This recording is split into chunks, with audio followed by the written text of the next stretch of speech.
தாவேக்காவ பார்த்தீங்கன்னு வச்சுக்கோங்களேன், அவங்க கிட்டத்தட்ட டிஎம்கே, ஏடிஎம்கேவோட கொள்கை தான். இருமொழி கொள்கை, நீட் ரத்து கிட்டத்தட்ட எங்க திராவிட கட்சிகளோட மாடல் தான். பட் ஆனா அவங்க பிஜேபி எதிர்க்காங்களான்னு கேட்டா கண்டிப்பா அவங்க எதிர்க்கல. எதிர்க்கிறாங்கன்னு நான் சொல்ல வரல. அவங்க அமைதியா இருக்கிறாங்கன்னு நான் சொல்றேன். ஏன்னா அவங்களுக்கு பார்த்தீங்கன்னா சென்ட்ரல்ல அவ்வளவா இது கிடையாது. ஒரு மாநிலங்களவை பதவி வந்துட்டு அவங்க காங்கிரஸ் குடுத்துட்டாங்க. கண்டிப்பா அவங்க பிஜேபி எதிர்க்க தயாராக இல்ல.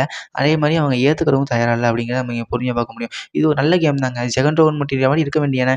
நீங்க அங்கேயும் சாயாம, இங்கேயும் சாயாம நியூட்ரலா இருந்தீங்கன்னா, உங்களுக்கு கிடைக்க வேண்டிய எல்லாமே கிடைக்கும். பட் நம்ம ஸ்டாலின் அவர்கள் மாரி சட்டப்பேரவை தேர்தல்ல போயிட்டு இது தமிழ்நாடு வெர்சஸ் டெல்லி, மாநிலம் வெர்சஸ் மத்தியம்னு போயிட்டு தேவையில்லாம டாபிக்லாம் பேசினீங்கன்னா, அடி வாங்கிட்டு வீட்ல உட்காந்துருக்கணும். அதுக்கு சிறந்த உதாரணங்கள் நம்மளே பல பார்த்தோம்.